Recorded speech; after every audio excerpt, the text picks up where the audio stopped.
여러분 안녕하십니까? 꼰대의사의 정신과 얘기 시간입니다. 오늘은 지난 몇 시간에 이어서 한국인의 심리, 정체성, 가치관, 행동 양식, 또 습속이라고 그래서 이제 지난번에 전문 용어로는 이제 허비투스라는 말을 쓴다고 말씀을 드린 적이 있는데요. 그거 이제 마지막 편으로 통계로 본 요즘 한국인의 모습 이런 주제로 여러분과 좀 말씀을 나눠보도록 이렇게 하겠습니다. 요즘이라는 말이 뭐냐 이렇게 할 때 금년이 요즘일 수도 있고요. 이번 달이 요즘일 수도 있고 그런데 제가 이제 의미하는 바로는 영어로는 이제 컨템퍼러리라는 이런 용어를 쓰는데요. 그러니까 우리나라 말로는 이제 당대다 이런 얘기가 이제 가장 근접한 용어일 것 같은데 그러니까 같은 어떤 맥락에서 그게 이제 수십 년이 될지라도요. 같은 맥락에서 비슷한 생활 양식을 가지고 살아가는 그런 어떤 단위를 컨템퍼러리다 이런 텀을 씁니다. 근데 그러면 이제 요즘 한국인은 언제부터 요즘의 모습이냐, 또 비교적 균일한 모습을 지느냐 이런 의문을 가질 수 있잖아요. 그래서 저는 이게 우리나라 1997년 12월 3일인가가 이제 우리나라 이제 IMF에 이제 구제금융을 신청했던 날이잖아요. 그리고 이제 어느 정도 이제 나이가 있으신 분들은 그 무렵의 일들을 아주 생생하게 기억하실 텐데요. 그때 이후가 이제 요즘이다 이런 생각을 하고 있습니다. 그러니까 97년으로 따지면은 대략 한 30년 가까이 된 모습이죠. 그래서 그렇게 해서 한 세대 정도가 이제 요즘 한국인의 모습이다 이렇게 보겠습니다. 그래서 아주 옛날에는 이제 진화적으로 한반도에서 원시인들이 이제 한반도에 살기 위해서 몰려왔던 그 시절부터 이제 얘기를 했는데 오늘은 이제 지난 30년에 국한해서 한국인이 어떤 모습을 가지고 어떤 심리 상태, 어떤 가치관을 가지고 사느냐 이런 거에 대한 말씀을 드려보도록 하겠고요. 통계로 본 이런 식으로 이제 한번 얘기를 드리자 하는 말씀은 워낙에 이제 어떤 심리적인 현상, 그게 또 개인의 심리가 아니라 어떤 집단의 심리가 되면 얘기는 그럴듯한데 그게 진짜로 객관적이냐 받아들여질 수 있느냐 이런 얘기들을 당연히 의문을 가질 수 있죠. 그래서 그런 면에서는 이제 통계로 얘기하는 게 조금 더 객관화되고 설득력이 있다 또는 나도 이런 걸 공부하면서 비교적 내 자신이 비교적 믿음을 갖고 얘기할 수 있다 이런 장점이 있어서요. 그런 측면에서 한번 말씀을 드려보도록 하겠습니다. 그 방송을 준비하다가 실시간 질문에 어떤 분이 질문을 올리셔서 대답을 할까 이렇게 생각을 하고 있었는데 또 아마 쑥스러우셨는지 지우신 것 같더라고요. 근데 거기에 대해서 일단 말씀 한번 드려보고 넘어가도록 이렇게 하겠습니다. 그분 질문은 아마 이제 댓글에는 아마 지워진 것 같기는 한데요. 웰부트린이라는 이제 항우 울제가 있는데 그게 무기력증에 좋다고 그러는데 당신이 이제 치료받는 정신과 의사한테 물으면은 괜히 너무 약에 의존하는 것 같다는 느낌이 들어서 물을까 말까 망설여진다 이런 얘기를 하는데요. 답을 드리면 당연히 물으셔야 됩니다. 그리고 그 물음에 답하는 게 정신과 의사의 역할이고요. 또 저도 이렇게 정신과 의사로서 여러 가지 정신과에 대한 얘기를 드리고 있지만 사실은 그 환자분에 대해서는 그 환자분을 가장 오래 본 담당 선생님이 제일 많이 아시죠. 그래서 당연히 그거는 지금 진료받으시는 선생님께 여쭤보는 게 맞겠다 이런 말씀 드리겠습니다. 제가 항상 좀 시간에 쫓기는 감이 있어서 일단 오늘 준비한 거를 말씀드려 보도록 하겠습니다. 어떤 통계를 인용했느냐 이렇게 했을 때 가장 이제 신뢰할 만한 통계를 인용하고 싶다 이런 생각을 하고 있었고요. 그래서 우리나라의 통계청 자료도 있고 그다음에 또 당연히 이제 오늘 강의에서 통계청 자료도 인용을 하겠습니다만은 제가 초반부에 인용할 자료들은 미국의 중앙정보국이요. CIA라고 그러죠. 거기서 이제 월드 팩트북이라는 걸 발행을 합니다. 제가 CIA에서 이런 여러 가지 세계 각국의 어떤 기초적인 정보를 제공한다는 걸 안 걸 한 20년이 넘었는데요. 그때 처음에는 되게 놀랐습니다. 왜냐하면 그저 막연하게 정보기관이라는 건 되게 비밀리에 움직이는 조직이고 그다음에 각 국가의 어떤 근본이 되는 통계는 굉장히 이제 비밀스럽게 감춰야 되는 거 아니냐 이런 생각을 하던 좀 유치한 시절이어서요. 되게 놀랐는데요. 그게 이제 지금도 워드 팩트북이다 그래 갖고 이제 자료들을 세계 각국의 자료들을 제공을 하고 있고요. 비교적 뭐 이제 믿을 만한 것 같습니다. 다른 데이터들이랑 크로스 체크를 하더라고요.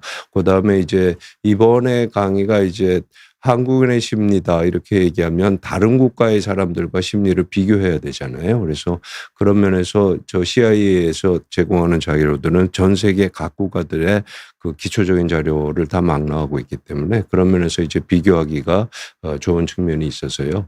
그거에 대해서도 한번 말씀을 드려보도록 하겠습니다.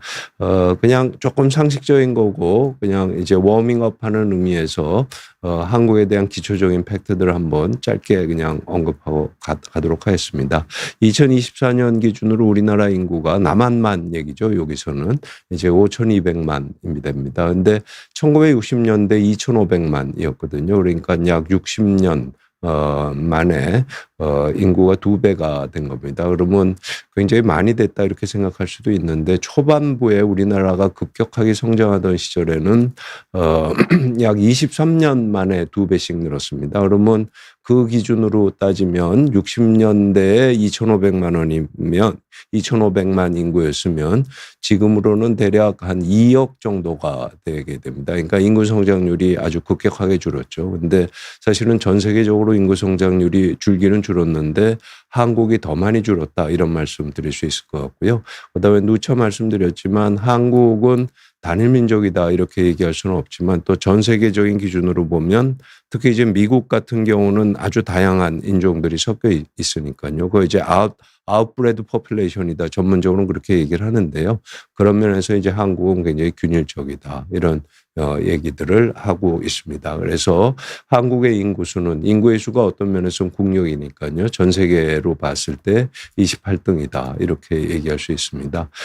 인구가 성장하는 거나 출생률이나 사망률 이런 것들 쭉 보시면은 랭킹만 보고 넘어가 있습니다.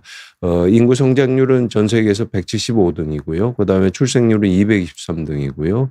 그다음에 사망률은 105등이고요. 이런 식입니다. 그리고 도시화는 한 80% 정도 되고 이렇습니다. 그러니까 한국은 인구 기준으로 보면 굉장히 성장이 느리거나 성장이 느리다기보다는 이제 할지도 모른다 이런 정도의 이제 레벨이 도달하게 되겠죠. 그다음에 요거는 뭐 사실은 중요한 게 아닌데 CIA는 기본적으로 이제 미국을 기준으로 다른 국가들과 비교하기 위해서 있는 거니까 사실은 남한의 영역 이렇게 할 때 기술을 좀 재밌게 해서 가져와 봤습니다. 그게 이제 펜실바니아보다는 조금 작고 미국의 주잖아요. 인디애나주보다는 조금 큰 거다 이렇게 얘기를 하고 있어서 직관적으로 이해하기 쉽고 아마 좀 죄송한 말씀이지만 저는 이제 펜실베니아에서 2년 동안 연수를 했기 때문에 저렇게 하면은 남한의 크기가 어느 정도다 이런 거를 좀 직관적으로 이해하기가 쉬워서 저런 식으로 이제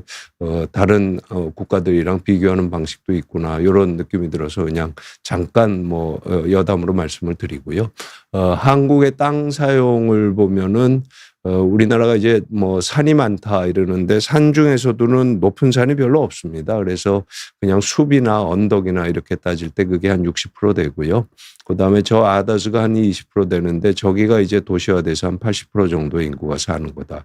이렇게 말씀드릴 수 있습니다. 그러면 대개 이제 경작지가 한 16%, 그다음에 경작할 수 있는 땅이 13%에서 한 30% 정도가 경작 가능한 땅이다. 이렇게 되면은 우리나라가 이제 우리가 흔히들 산지로 되어 있기 때문에 경작할 수 있는 땅이 비교적 적다 이렇게 얘기하는데 물론 이제 프랑스 같은 데는 뭐 온통 다 경작할 수 있는 그런 지역이라서 어떤 농업 생산율이 전 인구 먹을 수 있는 거에 5배다 뭐 이런 얘기도 있잖아요. 그렇게 따지면 한국이 열악하지만 일반적으로는 농사 지을 수 있는 땅, 그다음에 사람 살 수 있는 땅이 그렇게 적은 국가는 아니다. 이렇게 말씀드릴 수 있습니다. 그래서 이렇게 해갖고 뭐 거의 한 10,000년 넘게 한반도에 그 현생 인류가 들어간 이후에 사실은 한 번 한반도에 들어오면 사실 밖으로는 잘 나가지 않았던 것 같습니다. 여러 가지 이유로요.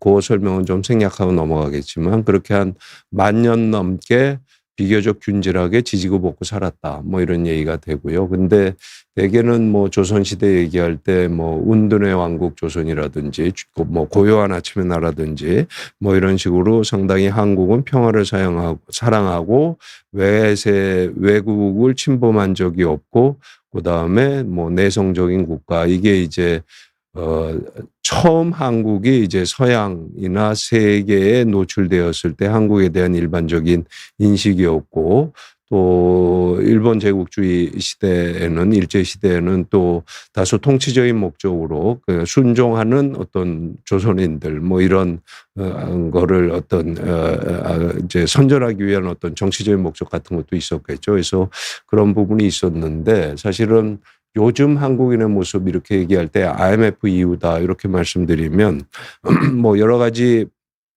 뭐 용어로 설명을 할 수 있지만 한마디로 설명을 드리자면 한국인은 굉장히 역동적이었다 이렇게 말씀드릴 수 있을 것 같습니다. 저거는 제 생각이기도 하고 찾아보다 보니까는 뭐 저런 책 제목도 있기는 하더라고요. 그래서 이제 역동적 한국인의 탄생이 1997년 말 IMF 이후에 탄생됐다 이런 말씀드릴 수 있을 것 같습니다. 저 그래서 그림 아래쪽에 보면 2002 월드컵 때 거리 응원하던 시청 앞 광장의 모습이고요. 그러니까 굉장히 뭐라 그럴까요?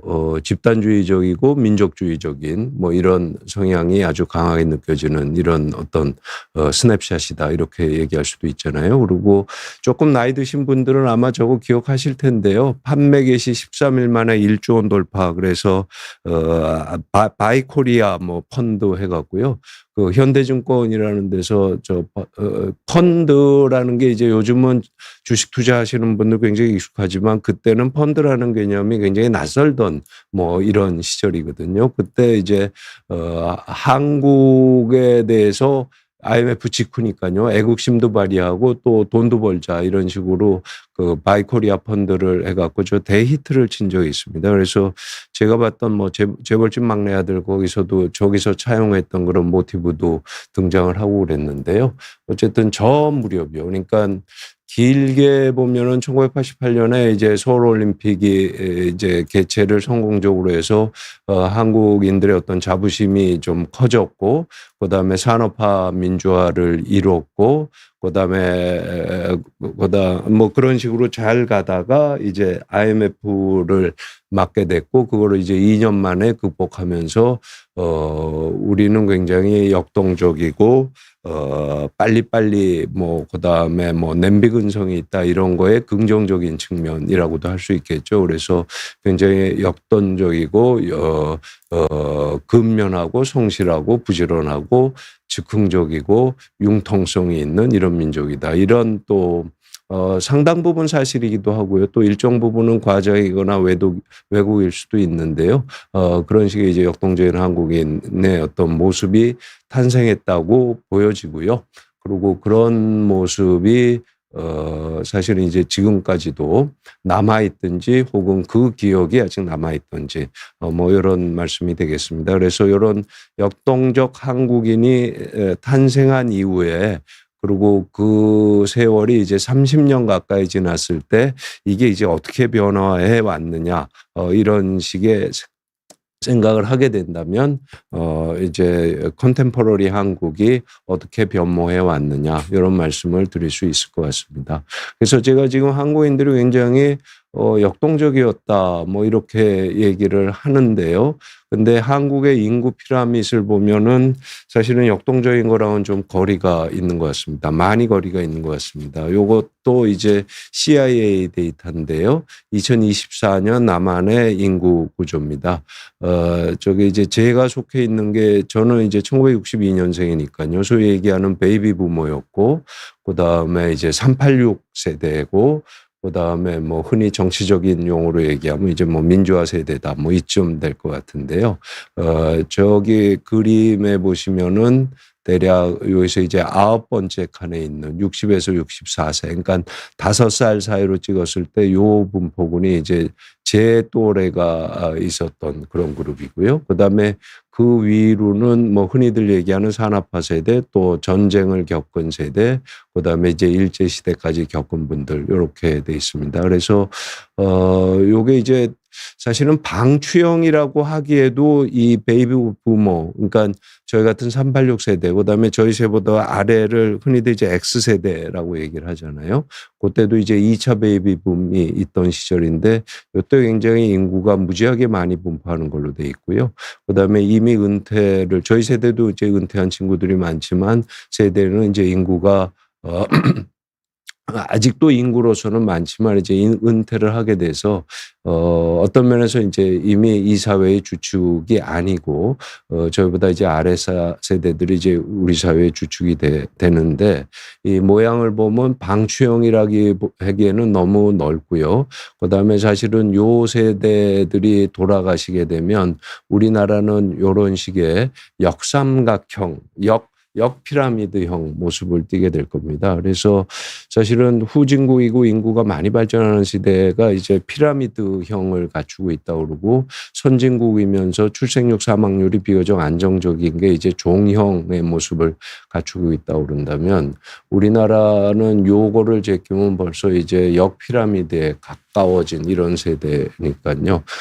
시대를 보니까 지금 다이나믹 코리아라고 얘기했는데 인구라는 게 이제 모든 인간 활동의 기본적인 부분일 텐데 그런 면에서는 역동적이지 않고 그래서 우리가 빨리 좀 출생률을 높여야겠다 이런 어떤 콘센서스 같은 게 있잖아요. 근데 굉장히 이제 그런 면에서 어려움에 처했다 이런 말씀을 드릴 수 있을 것 같습니다. 그래서 출생 지표에 대해서 한번 이제 말씀을 드리겠는데요. 여러 가지 지표가 있습니다. 근데 합계 출산율이라는 지표를 출생 지표로는 제일 많이 쓰고요. 합계 출산율이라는 거는 어떻게 정의되냐면 가임기 여성을 대개 15세에서 49세 이렇게 봅니다. 그래서 그 가임기 여성이 평생 동안 낳는 자녀의 수 이렇게 되고요. 그래서 대개는 2.1 정도가 돼야 항상 인구가 일정하게 그대로 감소하지 않는 수준이 된다. 이렇게 얘기를 하고요.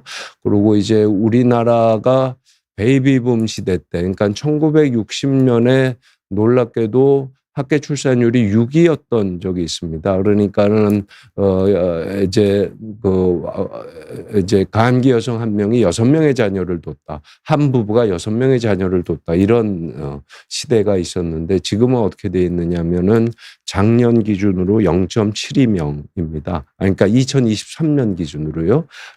그리고 사실은 이제 작년에는 그게 조금 늘어갖고 0.75명이 됐다. 뭐 이런 얘기가 있는데 아직 정확한 통계가 나온 건 아니고요. 그러니까 거의 출생률이 이제 세계에서 굉장히 낮은 수준이고 왜 이렇게 낮냐 또 이걸 어떻게 끌어올려야 되느냐 이런 거에 대해서 얘기가 많죠. 그래서 여러분도 이제 많이 접했던 자료지만 그냥 전체적으로 모아서 한번 자료를 말씀을 드리자면 OECD라는 게 전부 다 선진국은 아닌데 OECD 중에는 선진국이 많이 거의 대부분의 선진국들은 다 OECD에 속해져 있죠. 그래서 그냥 웬만큼 살고 웬만큼 국가 체제를 갖춘 국가들을 기준으로 했을 때 합계 출생률은 한국이 뭐 꽁찌죠. 뭐 꽁찌고요. 그다음에 OECD 국가에서 삶의 만족도 이거는 그것도 굉장히 최하위권 이렇게 되고요. 그다음에 많이 들으셨지만 OECD 국가에서 자살률은 뭐 최상위권 1등 뭐 이렇게 되고요. 그다음에 저거는 팬데믹에 국한되지만 팬데믹 이후 우울증 확산 정도. 저거는 저도 저 논문을 봤는데 사실 논문 자체가 그다지 신뢰할 만한 논문은 아니기는 합니다. 근데 어쨌든 저 데이터로 볼 때 뭐 그 우울하다고 하는 스칸디나비아 국가보다도 더 우울했다. 뭐 이런 얘기가 되니까요. 이 데이터만 놓고 본다면 처음에 말씀드렸던 역동적이라는 말이 무색하다. 뭐 이렇게도 볼 수가 있습니다. 그래서 이런 부분에 대해서 한번 생각을 해보셨으면 좋겠고요. 그리고 이제 여러 가지 면에서 사실은 한국과 일본이 뭐 문화라든지 사회 구조라든지 아직도 남아있는 어떤 가부장적인 문화라든지 이런 부분에서 상당히 유사하다 이렇게 볼 수 있잖아요. 근데 사실은 출산율, 합계 출산율을 보면 2023년 기준으로 우리나라가 0.7인데 일본은 1.2입니다. 그러니까 거의 어떻게 되죠?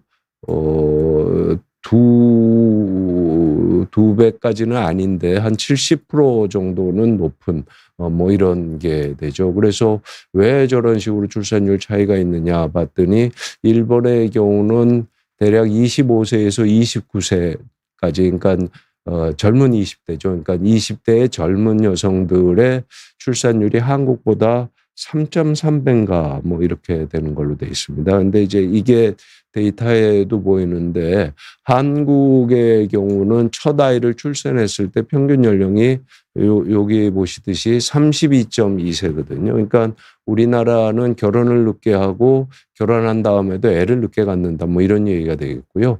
일본은 여러 가지 상황이 한국과 비슷함에도 불구하고 일찍 결혼하고 일찍 애를 놓는다 이런 차이가 있다 이런 얘기입니다. 그래서 이건 이제 단순히 어떤 경제적인 문제만으로는 비교할 수 없는 부분이라서 이게 이제 어떤 뭐 정신과적으로 심리학적으로 좀 연구해 볼 만한 그런 좀 깊이 생각해 볼 만한 이런 부분이고요.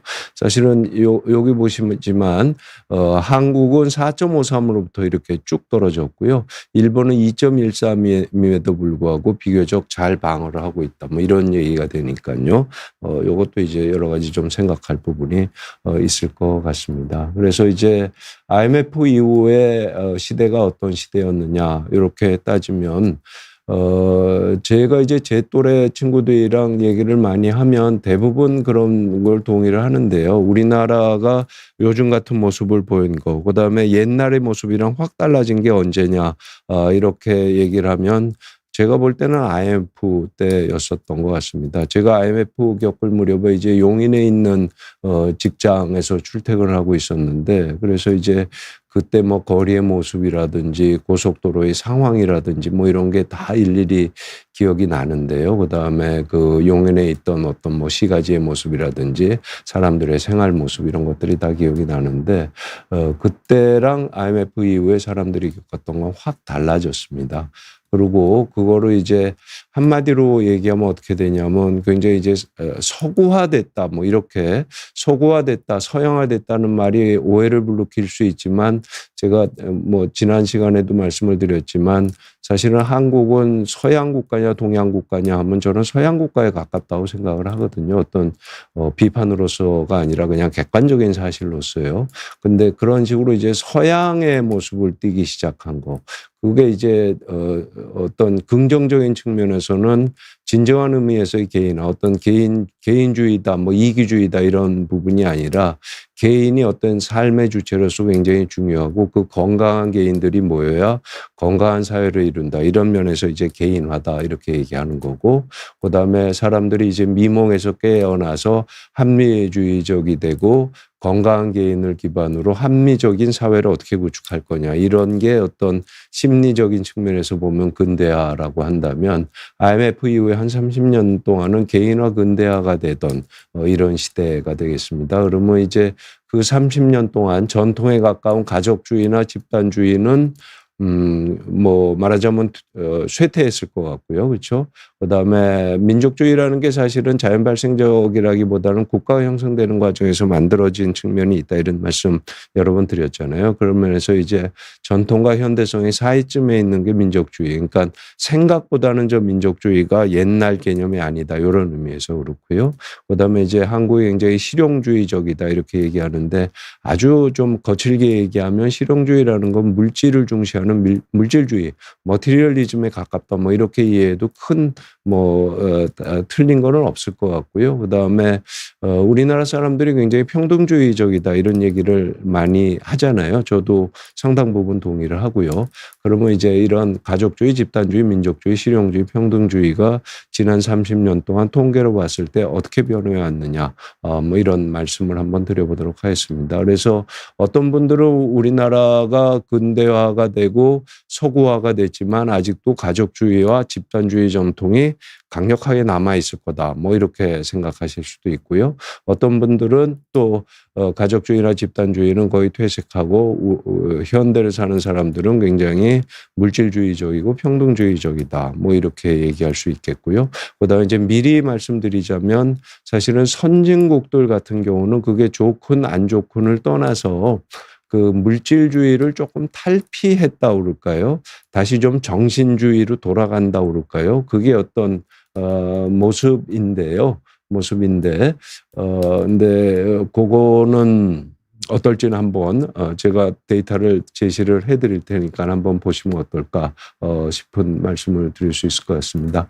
여러 가지 질문들이 올라오고 있는데 제가 요거는 시간 관계상 말씀을 못 드릴 것 같아서 한번 요 비너스 님의 질문에 대한 답변만 잠깐 드리고 넘어가겠습니다. OECD에서 자살률이 굉장히 높다는 말씀은 드렸고요. 그다음에 몇몇 학자들은 음주율이 높은 문화라서 그렇다. 다른 학자들은 타인을 의식하는 문화가 커서 그렇다고 그런다. 이렇게 얘기하는데요.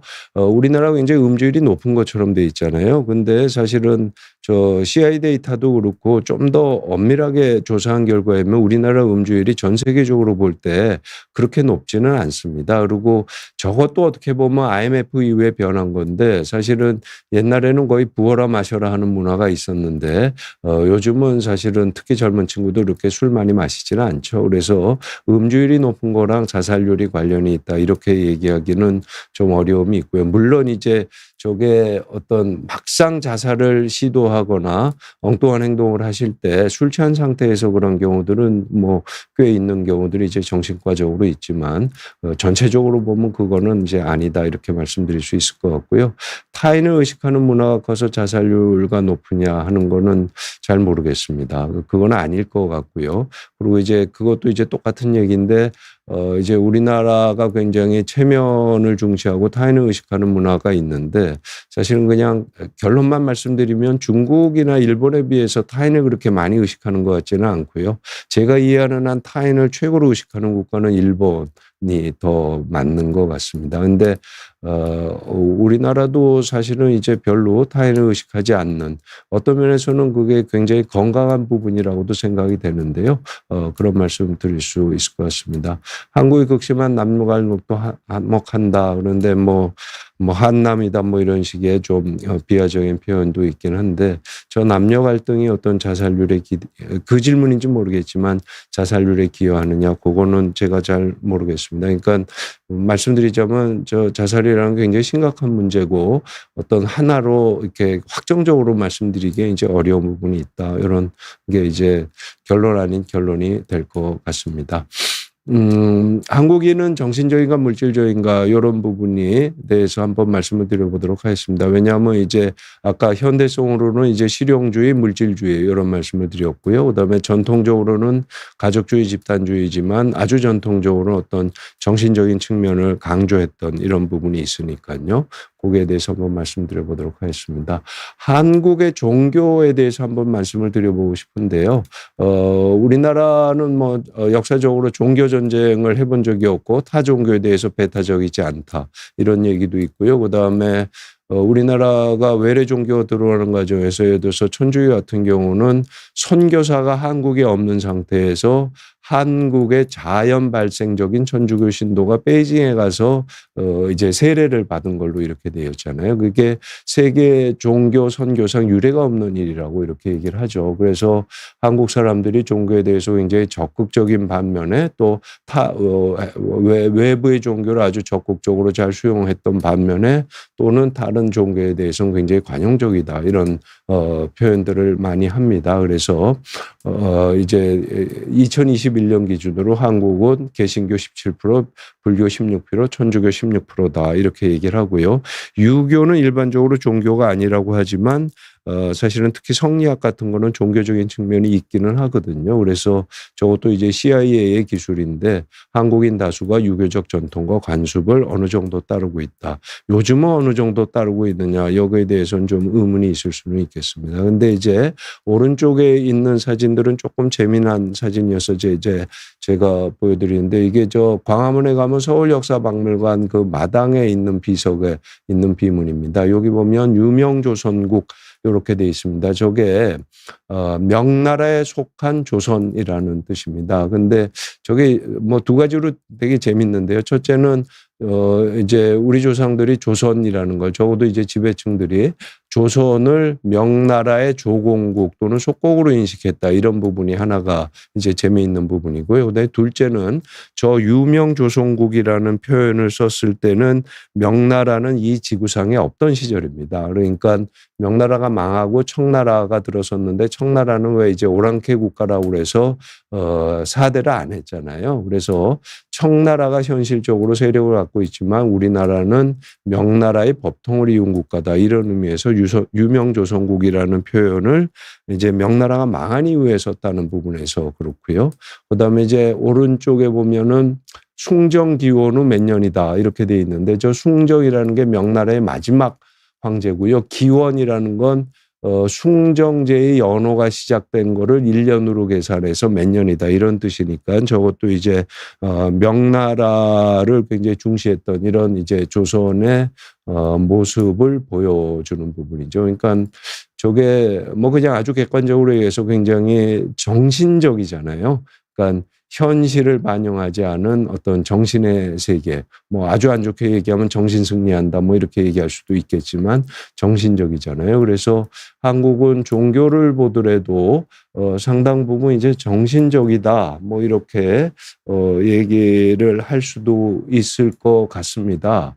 근데 요거는 이제 저는 저 데이터를 보고 이제 조금 놀랐는데요. 저게 이제 퓨 리서치 센터라는 데서 이제 세계인의 가치관을 조사한 건데 퓨 리서치 센터가 저게 1981년인가 세워져서 꽤 이제 여러 사이트들에서 인용하는 뭐 비교적 이제 신뢰할 만한 이런 데이터들을 제시하는 기관인데요. 이제 저것도 이제 17개국 선진국에서 이제 얼마나 종교적이냐. 그러니까 더 정확하게 얘기하면 당신은 이제 무엇을 위해서 사느냐, 인생의 의미가 뭐냐 이런 질문에 대해서 그래서 종교가 인생의 의미다, 종교가 중요하다 이런 답을 표시한 사람들을 이렇게 보면 사실은 저 미국이 압도적으로 높죠. 여기가 이제 미국인데요. 그러니까 뭐 흔히들 비하적인 표현으로 미국 사람들은 뭐 일요일 날 교회도 안 가고 거의 뭐 기독교를 안 믿는 것 같다 뭐 이런 얘기들을 하기는 하지만 실제로 그 답변을 보면 미국 사람들은 굉장히 종교적이고요. 그다음에 한국 사람들 특히 이제 IMF 이후에 그러니까 요즘을 사는 한국인들의 경우는 종교가 가지는 의미 이렇게 따지면 거의 이제 하위권에 속해져 있습니다. 그리고 이제 오른쪽은 이것도 이제 조금 나이 드신 분들은 다 아는 베스트셀러인데 먼 나라 이웃 나라라는 만화책을 썼던 이윤복 씨 있잖아요. 그분이 이제 그 한참 뒤에 서울대 경제학과 교수랑 이제 한국 사회를 진단한 뭐 이제 경제학과 교수는 글을 쓰고 이분은 만화를 그리고 이렇게 했는데 이제 한국 사람들이 이제 아버지 믿습니다 이런 식으로 종교에 대해서 적극적인 것 같지만은 종교의 본질에 접근한 것 같지는 않다 이런 식의 이제 비판적인 얘기를 하기도 한 것 같습니다. 그래서 한국 사람들이 종교적이지 않다 이런 뜻이 아니라 한국인들이 굉장히 종교적인 부분이 있고 종교적이지 않은 이런 부분이 있다. 이런 말씀을 한번 드려보도록 하겠습니다. 사실은 이제 뭐 조광조도 그렇고 송시열도 그렇고 그런데 뭐 한마디로 얘기하면 조선시대에 저 어떤 지배계층들이 가졌던 생각들은 유교적 근본주의자 어떻게 얘기하면 이제 탈레반 같은 이런 부분이 있었습니다. 그러니까 그게 이제 아주 단적으로 설명하는 게 내가 아는 책 속의 세상을 이 세상에서 완벽하게 구현한다. 이게 이제 우리나라가 소학 때문에 망했다. 뭐 이런 얘기들을 하잖아요. 그러니까 유교의 경전 중에 하나인데 그게 이제 일상생활의 모든 일거수일투족을 주희가 이제 기술한 대로 그대로 따를 거를 요청을 하고 그거를 받아들이지 않는 거는 이제 사단이고 그러니까 위정척사를 해야 된다 이런 식으로 돼 있던 겁니다. 그래서 그런 면에서 한국이 상당히 정신주의적인 것 같고 종교적인 것 같기도 하고 아니기도 한 것 같고 또는 옛날엔 종교적이었는데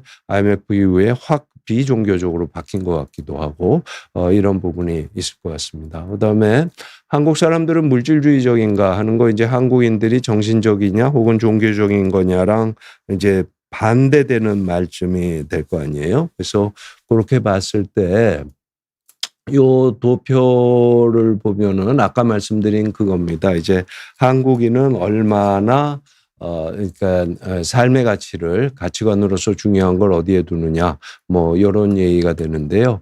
여기 한국을 보시면 가장 중요한 가치로 얘기한 게 이제 material well-being입니다. 그러니까 물질적으로 잘 사는 거, 그러니까 좋은 집에 살고 경제적으로 윤택하고 어려움이 없는 거, 이런 거를 이제 1등으로 꼽았는데, 이런 material well-being은 사실은 다 이제 거의 모든 국가에 경제적으로 풍족한 게 다 들어가 있습니다. material well-being으로 다 들어가 있기는 한데 이거를 1등으로 꼽은 국가는 한국밖에 없다. 이게 상당히 이제 재미있고요. 그다음에 대부분의 1등, 요 3개 국가를 제외하고는 가족을 제일 중요한 가치, 나는 가족 때문에 산다, 이런 걸로 꼽은 걸로 이렇게 돼 있습니다. 근데 한국도 여기 들어는 있죠. 3등으로 들어있는데 이제 1등이 아닌 3개 국가 중에 한 국가다. 뭐 이런 얘기가 되겠습니다. 그래서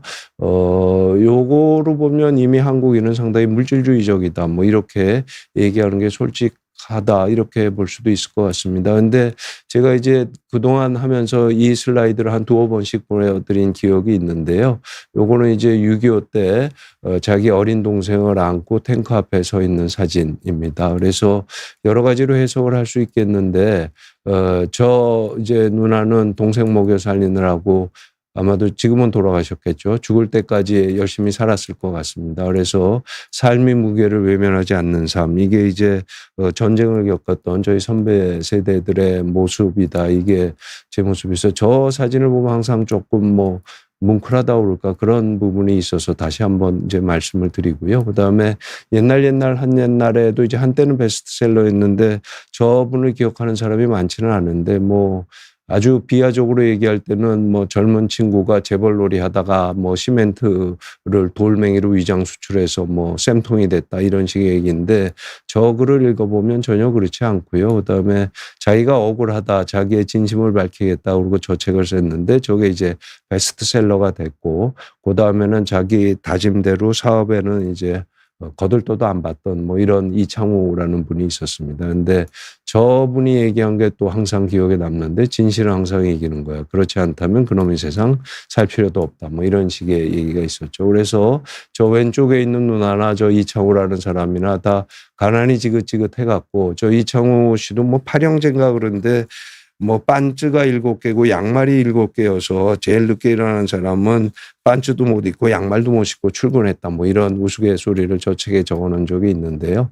가난이 너무너무 지긋해서 잘 살아야겠다, 이렇게 했다는 거죠. 그러면 사실은 지극히 물질주의적인데 저 내면을 살펴보면은 좀 물질주의적이라기보다는 되게 정신적이고 조금 더 과장해서 얘기하면 영적인 뭐 이런 부분도 좀 느껴지지 않습니까? 그래서 저것도 이제 1등으로 꼽았다고 그래서 진짜로 물질적이냐, 이런 거는 그냥 조금 내면을 들여다볼 때, 그러니까 쉽게 얘기해서 정신과적으로 얘기할 때는 어쨌든 한 번쯤 뭐 생각을 해볼 필요가 있는데, 어쨌든 겉으로 드러나는 모습은 물질주의적인 게 맞고요.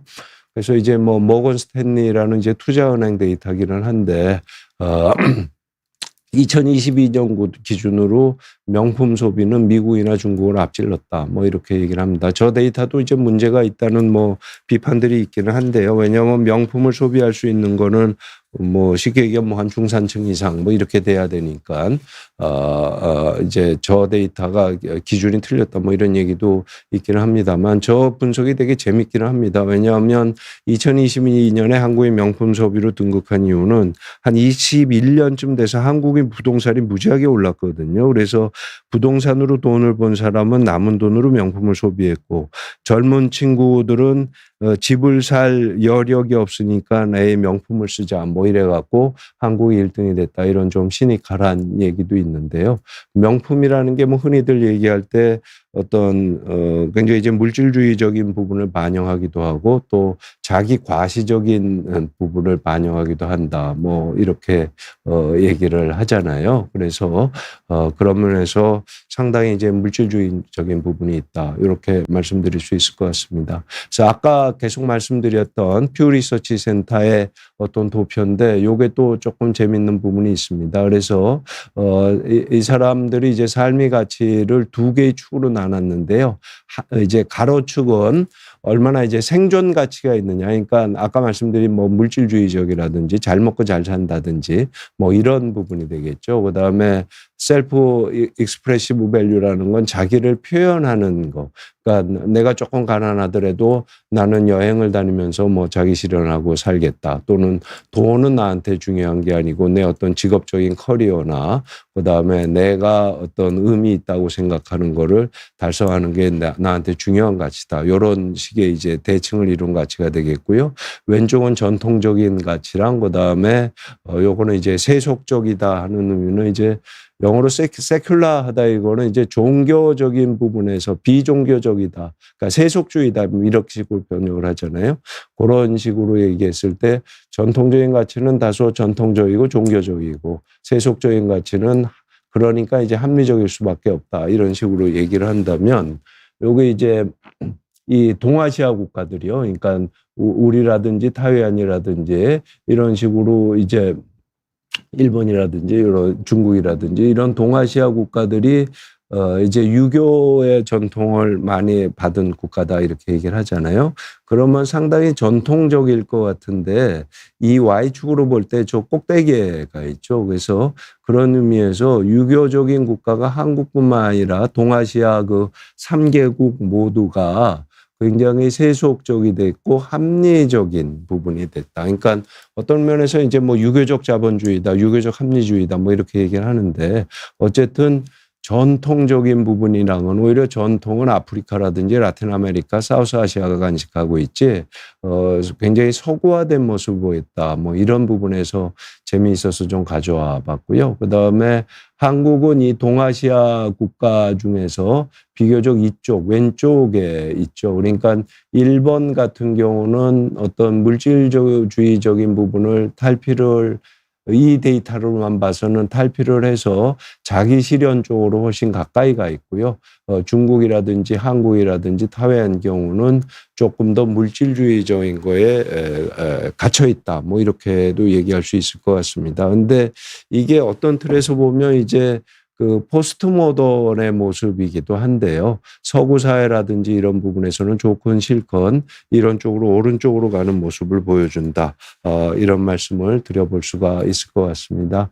그래서 요거는 이제 아까 말씀드렸던 도표를 다시 한번 보여드리는 건데 한국인의 가치관으로 봤을 때 가장 중요하게 생각하는 게 어떤 경제적인 안정, 그다음에 건강, 가족, 그다음에 제네럴 포지티브라는 건 요 칸에만 있고 다른 어떤 칸에도 없는데요. 요거는 이제 좀 이제 막연한 얘기긴 한데 그냥 막연하게 내가 편하다, 안정적이다 이런 어떤 느낌, 안락함 뭐 이런 거. 그러니까 우리나라 전통적인 말로 얘기하면 뭐 한포고복한다 뭐 이런 얘기가 있잖아요. 뭐 등 따시고 배부르면은 최고다 뭐 이런 거를 반영하는 것 같은데 이게 이제 현대 한국에 있어서도 컨템포러리 한국에 있어서도 네 번째에 올라 있고 그다음에 어떤 사회적인 어떤 제도적인 안정 그다음에 자유 뭐 이런 식으로 돼 있습니다. 그래서 특별히 한국이 다른 국가들이랑 다를 거는 없는데 부분적으로 들여다보면 조금 다른 부분을 보이고 있어서 이게 어떤 한국인의 가치관의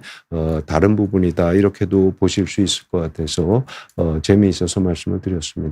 통신이라고 그러면 뭐 이제 뭐 모바일 폰, 핸드폰이라든지 그다음에 스마트폰이라든지 인터넷 사용 이런 거가 이제 세계 최고 수준이다. 이건 뭐 저희가 다 알고 있잖아요. 근데 최근에 나온 뉴스로는 챗GPT라고 여러분들 다 아시잖아요. 이게 이제 무료 버전이 있고 유료 버전이 있잖아요. 근데 유료 구독자 수가 가장 많은 시장이 미국이고요. 거기 인구가 많으니까 그렇겠죠. 그다음에 두 번째가 한국으로 돼 있습니다. 그러니까 흔히들 하는 얘기로 이제 한국은 굉장히 얼리 어답터 기질이 많다. 뭐 이런 얘기가 되고 굉장히 새로운 거를 스펀지처럼 습득한다.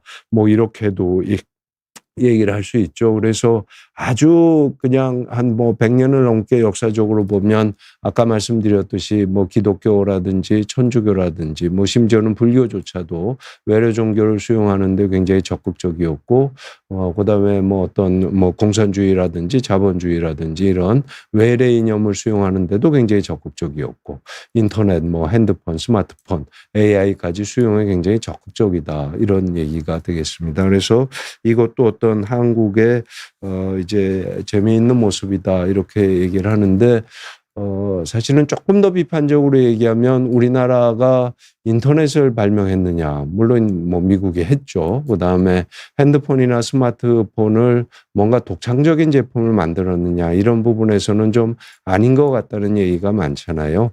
AI도 굉장히 파워 유저로서 쓰고는 있는데 생산에 기여한 건 아니고 그래서 그런 부분에서는 얼리 어댑터지만은 무엇을 생산한 거는 뭐 아니다. 뭐 이렇게도 볼 수가 있을 것 같습니다. 그래서 굉장히 정보를 습득하는데 빠른데 이거랑 관련해서 되게 재밌는 건 뭐냐면 한국의 독서율이 어떻게 되느냐. 이렇게 되면 이제 우리나라 통계통 자료를 이제 대한민국 정책 브리핑이라는 데서 이제 보여주는 뭐 이런 자료가 되는데요. OECD 국가 중에서 OECD 국가뿐만 아니라 세계적으로 우리나라는 에서 2017년 기준으로 됐을 때 166등입니다. 그리고 이제 2017년 기준으로 봤을 때 성인 1인당 월간 독서량이 미국이 6.6, 일본이 6.1, 프랑스가 5.9권인데요. 우리나라는 놀랍게도 0.8권입니다. 그리고 그다음에 요 대한민국 정책 브리핑 요때 2022년일 겁니다. 2023년 기준으로요. 왜냐하면 이제 우리나라는 매번 2년마다 홀수의 독서율 조사를 하는데요. 종합 독서율이라는 지표가 있는데 그건 뭐냐면 1년에 한 권이라도 읽었으면 독서를 한 권로 칩니다. 그랬을 때 1년에 한 권도 독서를 안 한 사람이 무려 사실은 57%에 도달을 합니다. 그래서 굉장히 이게 괴리가 있잖아요. 이런 부분에서 어떤 새로운 거를 받아들이고 쓰는 거에는 적극적인데 독서는 체화이다. 이걸 이제 어떻게 생각해야 되느냐 이런 부분에 대해서 저도 굉장히 궁금한데요. 한번 좀 깊이 생각해 볼 만한 주제가 아닌가 싶어서 소개를 드렸습니다.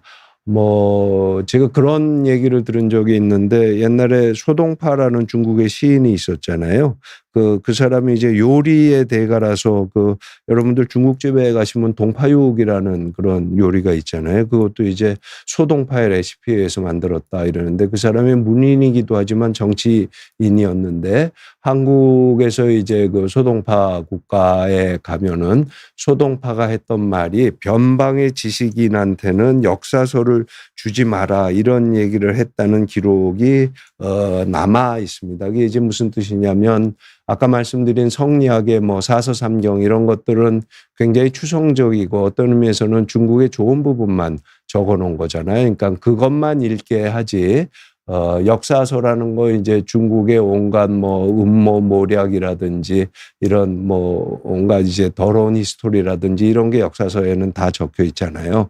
그래서 이제 있는 그대로 깨달으면은 한국을 통치하는데 문제가 되니까는 역사서를 주지 말라. 이렇게 이제 후세의 정치가들한테 얘기를 했다는 뭐 그런 부분이 있습니다. 그래서 약간 비유를 해서 얘기하자면 이런 식으로 어떤 뭐 인터넷을 통해서 보고 AI를 통해서 보고 하는 거는 좀 과장되게 얘기하면 우리가 텔레비전을 보고 지식을 습득하듯이 굉장히 수동적이고 자기가 어떤 멘탈 프로세싱 하는 부분이 없고요.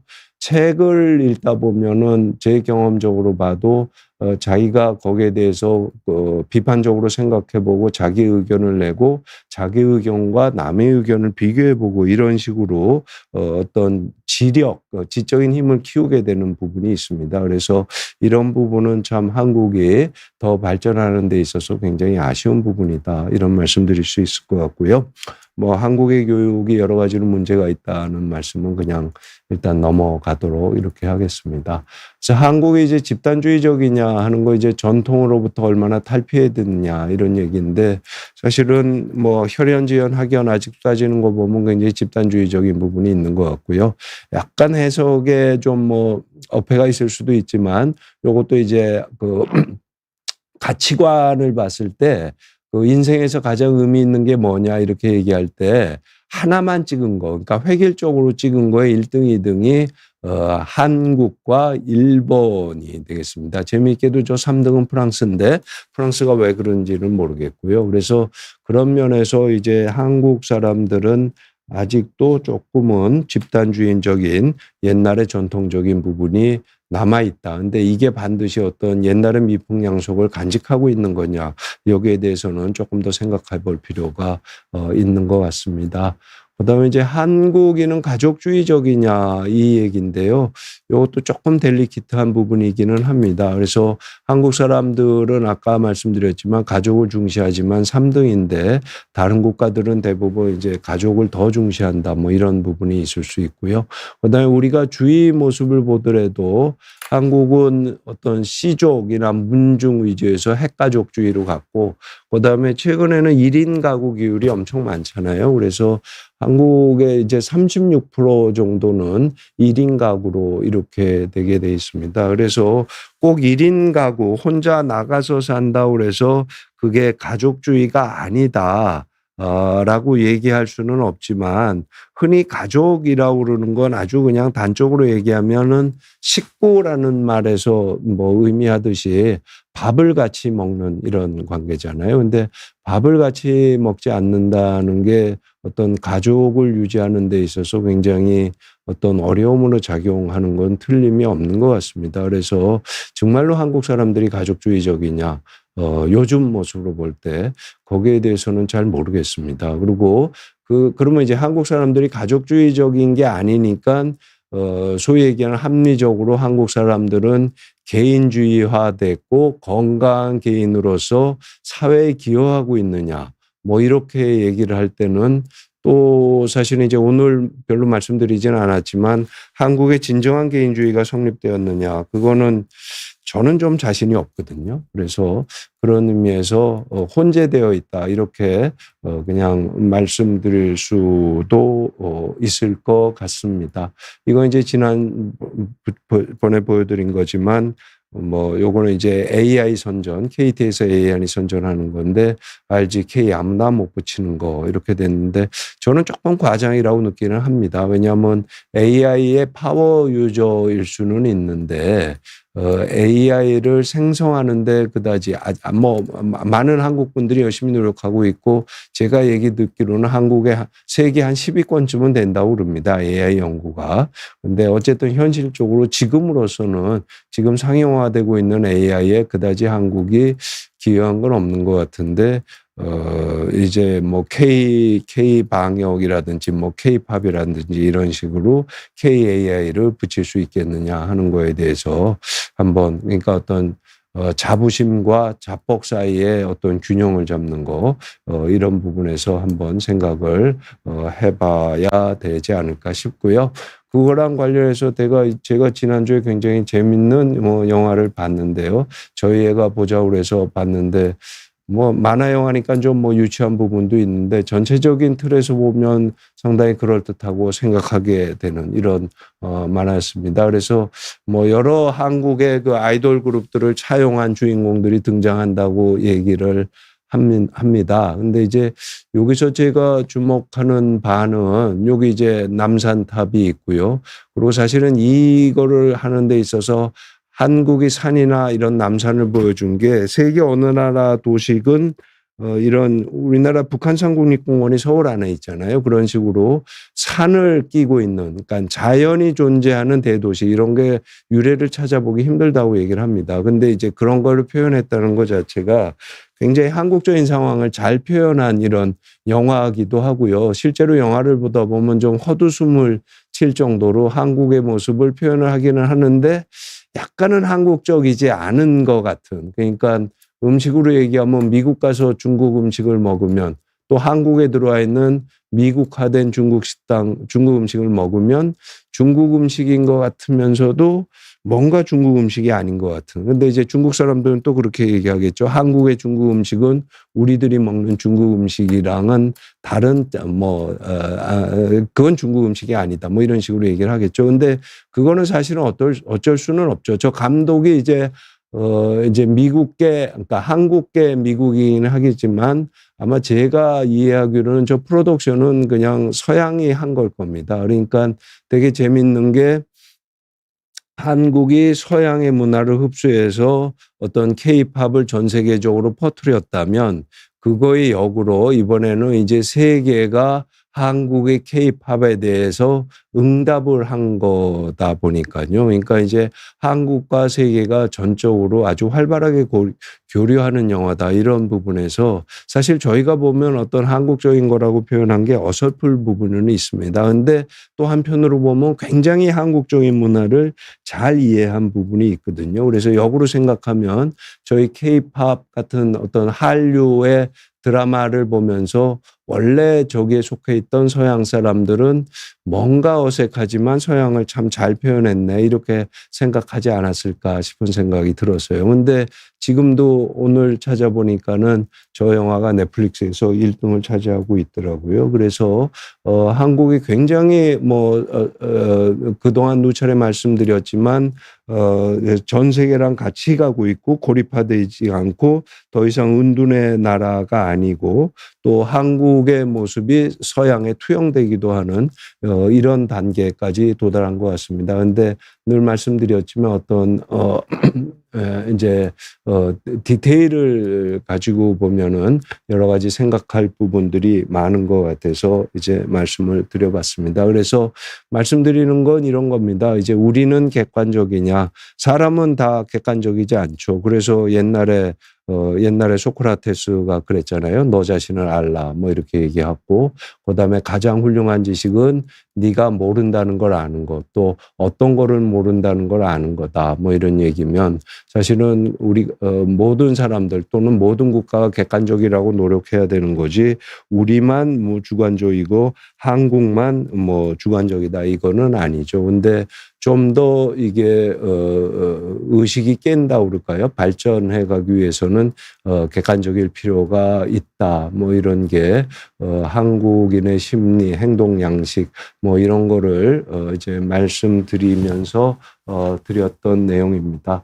뭐 시간이 거의 다 돼 가서 여러 가지 질문이나 코멘트가 있었는데 답변을 못 드려서 굉장히 죄송하고요. 그다음에 거의 이제 비너스님이 이런 질문 주셔서 거의 한 2년 동안 지속되고 있어서 제가 이런 말씀 그동안 별로 드린 적은 없는데 저 코멘트는 한번 제가 읽고 넘어가도록 하겠습니다. 한국에서의 의료는 가성비 중심의 의료 체계인 것 같다. 의료보험비를 최하한, 최상단 구간의 격차를 줄이고 기본 의료비를 많이 받아야 될 것 같습니다. 의사들 근무 시간도 줄이고요. 큰 틀에서 굉장히 합리적인 의견이시기는 하고요. 또 디테일로 들어가면 여러 가지 부분이 있을 것 같은데 제가 굳이 의료 얘기뿐만 아니라 어떤 한국에서의 어떤 제도라는 건 사실은 물질과 정신의 중간쯤 되어 있는 부분이 있습니다. 어떤 정신적인 각종이 있어야 되고 그다음에 현실적인 제약, 쉽게 얘기하면 돈의 제약을 받기 때문에 그런 정신과 물질이 어우러진 상태에서 좋은 제도가 이루어져야 이번 여러 시간에 걸쳐서 말씀드린 어떤 한국인의 어떤 심리라든지 행동 양식 이런 게 더 좋아지는 부분이 있거든요. 그걸 이제 제도주의다 이런 말씀을 드린 적도 있잖아요. 그래서 의료도 사람이 생활하는 데 있어서 굉장히 중요한 제도고 지금 혼란을 겪고 있기 때문에 좀 더 좋은 제도가 이루어져야 될 것 같습니다. 근데 그런 좋은 제도가 이루어지려면 물질적으로도 풍부해야 되지만 어떤 정신적으로 뭐라고 그래야 되나요? 뭐 전문가를 존중하는 사회, 또 전문가라는 게 기본적으로 전문가라는 건 일반인들이랑 정보의 격차가 있기 때문에 전문가입니다. 그러면 사실 어떤 기본적인 전문가의 윤리라는 거는 정보의 격차가 있기 때문에 아주 막말로 얘기하면 사기를 치려면 칠 수가 있지만 전문가의 양심 때문에, 더 정확하게 얘기하면 어떤 전문가의 벨이나 자존심 때문에 사기를 안 치는 사람이 이제 훌륭한 전문가고요. 근데 사실은 사람이기 때문에 그 정도의 차이는 있겠죠. 그러면 그 제도는 그런 훌륭한 전문가를 우대해 줄 수 있는 그런 어떤 사회적인 제도, 그리고 그 제도가 가능한 사회적인 콘센서스가 이루어져야 되는 거잖아요. 그래서 그런 부분에 대해서 뭐 비단 의료뿐만 아니라 사회 모든 제도가 전반적으로 좀 리뉴얼해야 되는 시점이 아닌가. 늘 말씀드리지만 우리 사회가 좀 변곡점에 도달해 있는 거 아닌가, 이런 생각은 들어서요. 좀 다소 거창한 얘기지만 여러 시간에 걸친 방송을 끝내는 의미에서 말씀을 드리고 얘기 마치도록 하겠습니다. 여러분 늦은 시간까지 진지하게 들어주셔서 감사합니다. 안녕히 계십시오.